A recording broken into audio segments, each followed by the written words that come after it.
प्रणाम। मैं डॉक्टर वासुदेव शेट्टी महारानी महिला विज्ञान कॉलेज मैसूर में हिंदी विभाग में सह प्राध्यापक हूँ। मैं इस समय भीष्म साहनी द्वारा लिखित माधवी नाटक के बारे में प्रकाश डालना चाहता हूँ। भीष्म साहनी हिंदी साहित्य के श्रेष्ठ लेखकों में से एक है। इनके द्वारा लिखित खबीरा कड़ा बाजार में तमस इनकी प्रसिद्ध कृतियों में से विशिष्ट स्थान रखते हैं। तमस के कारण ये काफ़ी प्रसिद्ध भी रह चुके हैं। प्रस्तुत माधवी नाटक जो है महाभारत के एक प्रसंग को लेके लिखे हुए कहानी है, नाटक है। प्रस्तुत नाटक में गालो और माधवी प्रमुख पात्र हैं। गालो विश्वामित्र के आश्रम में अपने अध्ययन समाप्त करके जाते समय गुरु विश्वामित्र से कहते हैं, गुरुदेव मैं आपको गुरु दक्षिणा देना चाहता हूँ। लेकिन विश्वामित्र कहते हैं इसकी कोई आवश्यकता नहीं, तुम 13 विद्या में पारंगत हो चुके हो, यही मेरे लिए दक्षिणा है, कोई बात नहीं, सुखी रहो, जाओ। लेकिन वो काफ़ी जिद करता है। इससे विश्वामित्र यही समझते हैं भले ही ये 13 विद्या में पारंगत हो चुका हो, लेकिन ये अहम जो इनके पास यानी इनमें है ये सही नहीं है। इसलिए वो कहते हैं 800 अश्वमेध घोड़ा दे दो, यही मेरे लिए गुरु दक्षिणा है। गालो हैरान हो जाते हैं। उसकी निरीक्षणा के विपरीत ये गुरु दक्षिणा सुनकर वो हतप्रभ हो जाते हैं और बाहर जाते मारा मारा फिरते, हर जगह कोशिश करने के बावजूद भी उसे कुछ हाथ नहीं लगता। तब उसको लगता है अब जीने में कोई अर्थ नहीं है और हमेशा यही बात कटकती रहेगी, मैं गुरु दक्षिणा दे नहीं सका। इससे उसको लगता है मरना बेहतर है। भीष्म साहनी मुख्य रूप से इस नाटक में जो लिखे हैं, ये पूरे नाटक जान जाए पर वचन न जाए, इसी नीति पर, इसी तत्व पर आगे चलती है। गालो इसलिए आत्महत्या करना निश्चय करते हैं और गंगा नदी में डूबना चाहते हैं। लेकिन इससे पहले वो भगवान कृष्ण की प्रार्थना करते हैं। भगवान कृष्ण को इसकी खबर होती है और तुरंत वो अपने वाहन गरुड़ को कहते हैं, भूलोक में मेरा एक भक्त संकट में है, तुम तुरंत जाओ उसकी सहायता करो। तुरंत गरुड़ वेश बदलकर उसके सामने प्रत्यक्ष हो जाते हैं और कहते हैं, युवक तुम्हारी क्या समस्या है। और पूरी कहानी सुनने के बाद वो कहते हैं यही पास में ही महाराजा ययाति का आश्रम है। ययाति अब राजपाट त्याग चुके हैं, लेकिन वो काफ़ी प्रसिद्ध है। इसलिए प्रसिद्ध है, वो दानशूर है, कभी किसी को खाली हाथ नहीं लौटाते।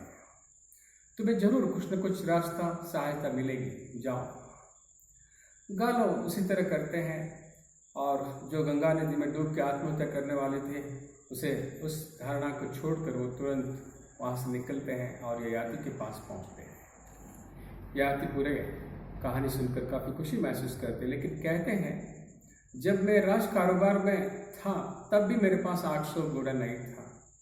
अभी तुम जो मांग रहे हो ये असंगत है। तुम्हें कुछ अपमान नहीं होगा, तुम्हें विश्वामित्र से क्षमा मांगना चाहिए था। अभी भी तुम्हें कोई तकलीफ नहीं होगी, हमारे आश्रमवासी विश्वामित्र से बातें करेंगे। लेकिन गालो कहता है मैं अपनी वचन पूरा करने के लिए, गुरु दक्षिणा जुटाने के लिए आपके पास आया था, उससे विमुख होने के लिए नहीं। मैं गलत ययाति के दरवाजे पर आ चुका हूँ, चिंता मत कीजिए, मैं जाता हूँ। ययाति हैरान हो जाते हैं। अब ये वक्त आ गया है, मांगने वाले भी मेरे ऊपर दया दिखाने की कोशिश कर रहे हैं। रुको युवक, गालो से कहते हैं, मैं तुम्हें अपनी पुत्री माधवी को सौंपता हूँ। और माधवी की खासियत है, राज ज्योतिषी के अनुसार उसके कोख में जन्म लेने वाले बच्चा चक्रवर्ती राजा बनेगा। माधवी को पाकर कोई भी राजा तुम्हें अश्वमेध घोड़ा देंगे। और यही नहीं, उसे चिरकौमारी का भी वर प्राप्त है। इससे तुम्हें गुरु दक्षिणा जुटाने में मदद होगी। और ययाति अपनी बेटी को पुकारते हैं, माधवी, मैं तुम्हें इस युवक को सौंप दिया है, तुम जाओ, रास्ते में ये युवक तुम्हें सब समझा देगा। ये क्या है पिताजी? चिंता व्यक्त करती है, क्या माँ होती तो ऐसा हो सकता था? क्या मैं आपके साथ रहना आपको पसंद नहीं? लेकिन अब कोई चारा नहीं, तुम्हें सौंप दिया, अब तुम जाओ। पितृवाक्य परिपालन करना तो भी मुख्य बात होती है। माधवी वहां से निकलती है गालो के साथ। अब कोई चारा नहीं, सिर्फ गालो जो छाएगा और उसकी गुरुदक्षिणा जुटाने में मदद करना है। गालो को देखती है, गालो से कहती है, ये गुरुदक्षिणा देकर क्या मिलेगा, क्यों इसे पूरा करना चाहते हो? और गालो भी सोच में पड़ जाता है, दुविधा में पड़ता है। इतनी सुंदर लड़की और जो पैदा होने वाला लड़का जो है वो चक्रवर्ती राजा बनेगा, यानी मैं चक्रवर्ती का बाप भी बन सकता। लेकिन उसके विवेक और आकाशवाणी से उसको पता चलता है, किस बुलावा में पड़े हो युवक, तुम एक साथ दो व्यक्ति के साथ धोखा दे रहे हो। एक तो तुम्हारे गुरु विश्वामित्र के साथ और दूसरे महाराज ययाति के साथ। खैर वो निकलते हैं दोनों। माधवी कहती है, इस वक्त घोड़ा कहाँ है? अश्वमेधी घोड़ा कहाँ है? सुना है उत्तराखंड में कहीं है। गालो, हम लंबे रास्ते से जाएंगे, ऐसे कहती हैं। साथ में वन में घूमेंगे और ज़्यादा समय साथ में रहेंगे। और वहाँ से निकलते हैं। अश्वमेधी घोड़े की खासियत है वो सफ़ेद घोड़ा और श्याम कर्ण, और ये आसानी से मिलने वाले भी नहीं है। पुराने जमाने में राजा अपने साम्राज्य विस्तार करते समय अश्वमेधी घोड़े को छोड़ते थे और उसके साथ सेना भी रहती थी। यदि कोई हिम्मत रखेगा उसको बांधने का तो युद्ध करना होगा, और नहीं तो साम्राज्य की साम्राज्यता माननी होगी। और वहां से निकलते हैं। सबसे पहले अयोध्या राजा हर्यश्व के पास पहुंचते हैं। हर्यश्व से गालो कहता है, महाराज ये ययाति की पुत्री है और इसके कोख से जन्म लेने वाले बेटा चक्रवर्ती बन जाते हैं और वर प्राप्त है, और राज ज्योतिषी भी यही कह चुके हैं। लेकिन हर्यश्व कहता है, ये तो देखने में जंगली स्त्री लगती है, क्योंकि ये लंबे सफर तय करने के कारण धूल से भरे हुए ये कोई भी बिल्ली की तरह यानी जंगली स्त्री की तरह लगती है। और तुरंत राजा कहते हैं अपने राज ज्योतिष से, इसे पहले तैयार करो, और राज ज्योतिष से परखने के लिए कहते हैं। राज ज्योतिषी एक एक अंग को परख के कहते हैं, हाँ महाराज ये सही है, देखा मैंने भी यही कहा था। इसके बाद राजा से कहते हैं, आप मुझे, गालो कहता है, मुझे 800 घोड़ा दीजिए। नहीं, ऐसा नहीं हो सकता। 1 साल बाद लड़का पैदा होने के बाद वो भी मैं 200 घोड़ा दे सकता हूँ, इससे ज़्यादा नहीं। धीरे धीरे हो सके तो हम जुटाते रहेंगे। इसे सुनकर गालो हैरान हो जाते हैं, हमें ये सौदा नहीं मंजूर नहीं है। लेकिन माधवी कहती है, मान जाओ गालो, क्योंकि 200 तो घोड़ा मिलेगा, बाद में और कहीं तलाश करेंगे। लेकिन इतना कहना, 1 साल बाद महाराजा हमें मुक्त कर दे। महाराज कहते हैं, मैं वचन के पक्का हूँ, और वो अपने रनिवास में रहने के लिए व्यवस्था करता है। अयोध्या में माधवी रानी को देखने के लिए प्रजा आते हैं। राजा भी बहुत खुश। वो सोचता है इतनी सुंदर रानी को छोड़ना मूर्खता होगी, इसलिए वो संदेश भी भेज देता है ययाति को, आप विश्वामित्र से बात कीजिए कि गालो का गुरुदक्षिणा 200 घोड़े में ही समाप्त हो जाए, इससे आपकी बेटी हमेशा अयोध्या रानी बन के रहेगी। इसे सुनकर ययाति भी हैरान हो जाते हैं। क्या अयोध्या नरेश अपने सुख के लिए मुझे विमुख होना चाहते हैं? इसके लिए मैं विश्वामित्र के सामने गिड़गिड़ाऊं? नहीं, ये नहीं हो सकता। चाहे माधवी की कोई भी भविष्य हो, लेकिन उसे हम दान में दे चुके हैं, यही हमारे लिए सर्वोपरि है। 1 साल बाद वसुमना नाम की कोई बच्चा पैदा होते हैं। माधवी को वहाँ से निकलना है। सुबह सुबह वहाँ से निकलती है। बच्चा जाग जाएगा, क्योंकि अब माधवी के दिल में माँ का हृदय जाग चुकी है। अब थोड़ी देर तक उसको चिंता वही रहती है, यदि बेटा उठेगा तो जाना मुश्किल हो जाएगा। और वो वहाँ से निकलती है, अपने सारे आभूषण वगैरह, राज वेशभूषा सब कुछ वहाँ से छोड़कर निकलती है। लेकिन बेटी की याद नहीं रहती है, खोए खोए रहती है। इसे देखकर गालो पूछता है, क्या हो गया? पहले पड़ाव में ही तुम इतने शिथिल लग रही हो। गालो की तरफ देखती है। गालो को अपने गुरुदक्षिणा जुटाने के अलावा और कुछ नहीं सोचता है। खैर, मुझे इसकी गुरुदक्षिणा पूरा करने में मदद करनी है, आगे जाना है। लेकिन माधवी बहुत चिंतित है, आगे और किसी के राजा के पास होगी और कहीं वहाँ बच्चा पैदा होगा, फिर वहाँ से बिछुड़ना पड़ेगा। इसे सोच कर ही हैरान हो जाती है और वो कहती है, मैंने अपने बाप का क्या बिगाड़ा था, गालो का क्या बिगाड़ा था, ये विपत्ति मेरे सामने आ गई है। वहाँ से वो दूसरे राजा के पास पहुँचते हैं, राजा दिवोदास। राजा दिवोदास के पास पहले से 35 रानियां हैं और 17 बेटियां हैं, और उनकी गुरु भृगु ऋषि के कृपा से उसके पास भी 200 अश्वमेध घोड़े हैं। राजा माधवी को देखकर खुशी महसूस करता है, लेकिन वो साफ कहते हैं, यदि 18वीं बेटी ही पैदा हो गए तो तुम दोनों का खैर नहीं। खैर, वहाँ भी लड़का पैदा होते हुए ये भी 200 घोड़ा भेज देते हैं। और इससे पहले हरियश अब तक वो 400 घोड़ा विश्वामित्र के पास पहुंच चुकी है। इसके बाद राजा उशिनर के पास पहुंचते हैं।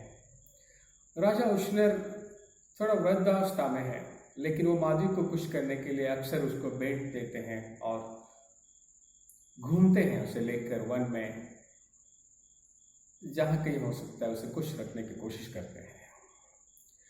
अब विश्वामित्र के पास 600 घोड़ा पहुंच चुकी है, घोड़ों की संख्या, और केवल 200 बाकी रह गया है। विश्वामित्र के आश्रम में घोड़ों को रखने की पूरी व्यवस्था हो चुकी है। वितस्ता नदी में बाढ़ आने के कारण जो बची कुछ ही अश्वमेध घोड़ी थी वो भी बह गई है। अब घोड़ा कहीं नहीं है। अब घोड़े की तलाश में कहाँ जाना है, चिंता में रहते हैं। गालो के साथ माधवी भी है। माधवी अक्सर पूछती है, गालो, गुरुदक्षिणा समाप्त यानी ये देने के बाद हम क्या करेंगे?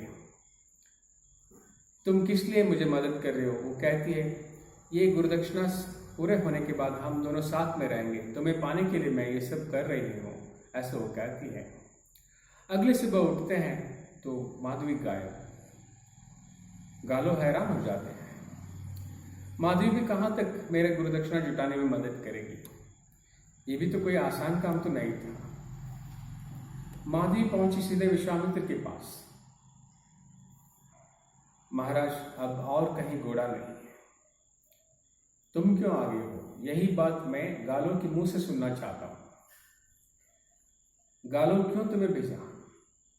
नहीं, मैं स्वयं आ चुकी हूं। नहीं, इसमें कोई फर्क नहीं पड़ता महाराज।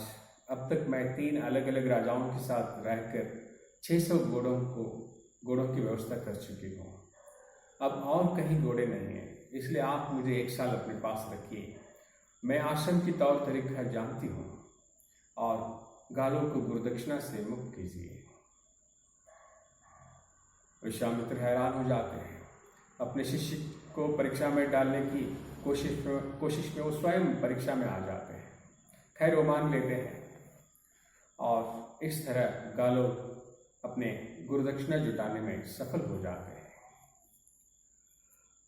महाराज ययाति अब अपने बेटी माधवी की स्वयंवर रचाते हैं और वो कहते हैं, महाराज ययाति राज कारोबार छोड़ दिया तो क्या हुआ, इस वन में वही ठाट बाट से स्वयंवर रचाएगा अपनी बेटी की। और उनके आश्रम में अब एक साथ 2 समारोह का आयोजन हो रहा है। एक दीक्षांत समारोह, गालो का जो शिक्षा समाप्त हो चुकी है उसके उपलक्ष्य में गुरुदक्षिणा भी मिल चुकी है विश्वामित्र को। इस उपलक्ष्य में दीक्षांत समारोह, जो आजकल विश्वविद्यालय में कॉन्वोकेशन हो जाता है, और दूसरे हैं माधवी के लिए स्वयंवर। दूर दूर से राजा लोग आए हैं। इनमें से वे लोग भी, वे 3 राजा भी आए हैं अपने बेटों के साथ। माधवी बहुत मुश्किल में पड़ चुकी है। स्वयं गालो भी हैरान है। माधवी किसी राजा के गले में हार डाले तो मैं क्या करूं? इसलिए वो संगठक यानी ऑर्गेनाइजर से कहते हैं, माधवी से कहना मैं आ चुका हूं। लेकिन संगठक कहती है नियम के विरुद्ध है, ऐसा नहीं हो सकता। गालो बाहर आते हैं, माधवी वन में मिलती है। गालो तुम मिले, ये खुशी की बात है, चलो गालो हम कहीं दूर चले जाएंगे। गालो उसे देखकर हैरान हो जाते हैं। अक्सर माधवी एक राजा के पास पहुंचने के बाद वो अनुष्ठान करके पहले की तरह सुंदरी बन जाती थी, लेकिन इस समय उसके बारे में कोई चिंता नहीं थी। वो यही सोचती है, मैं जैसे भी हूँ गालो के लिए पसंद हूँ, और मेरा आज की जो स्थिति का कारण भी गालो ही है, इसलिए मैं जैसे भी हूँ गालो के लिए पसंद होगी ही, इस तरह सोचती है। लेकिन गालो का सोचने का ढंग देखकर वो भी चिंता में पड़ती है। गालो छोड़ो ना, मैं तुम्हारे साथ रहूंगी, वन में घूमेंगे कूदेंगे, पहले की तरह बन जाऊंगी। लेकिन गालो कहता नहीं, वो नया राग छेड़ता है। कहता है तुम मेरे गुरु के साथ रह चुकी हो, इसलिए तुम गुरु माँ के रूप में हो, मैं तुम्हें स्वीकार नहीं कर सकता।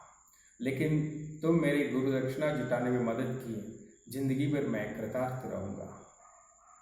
इसे देखकर वो हैरान हो जाती है। तुम यानी गालो किस मिट्टी के बना है? जब देखो गुरुदक्षिणा के अलावा वो कभी कुछ नहीं सोचा। माधवी निराश हो जाती है।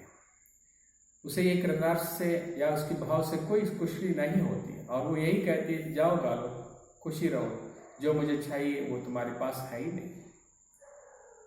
जब कभी हम मिले हैं, जितने भी बार सोचे हैं, तुम गुरुदक्षिणा के अलावा कुछ सोचे ही नहीं। समझ समझ कर मैं ना समझ रही। तुम्हें यही दुनिया यही कहेगी, लोग यही कहेंगे कि तुम साधक हो, और मेरे पिताजी को दानशूर। मेरा अपना कुछ गलती ना होने पर भी लोग यही कहेंगे, दुनिया यही कहेगी, माधवी चंचल है, जिस पर भरोसा नहीं किया जा सकता। और माधवी किसी से नहीं मिलती।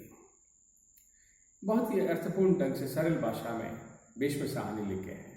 इसमें एक दो घटना ऐसी भी घटती है, जैसे समारोह में ययाति और विश्वामित्र बातें करते हैं। ययाति कहते हैं गुरुदक्षिणा जुटाना गालो के लिए बहुत कठिन था। विश्वामित्र कहते हैं आप ना होते तो ये कभी नहीं जुटा पाता, आपकी सहायता के कारण ही ये सब संपन्न हो चुका है। मैं तो कभी चिंता में था, कई विश्वामित्र यानी आप नाराज होंगे। भारतवर्ष में बड़े बड़े जो शर्त वचन जो इसी तरह पूरा हो जाती है। गालो हर समय स्वार्थ भाव ही दिखाई देता है उसके बर्ताव में, और अपना कुछ गलती ना होने पर भी माधवी को बहुत ही कष्ट सह लेना पड़ता है। खुल कर ये भीष्म साहनी द्वारा लिखित ये माधवी जो नाटक जो है अर्थपूर्ण है। धन्यवाद।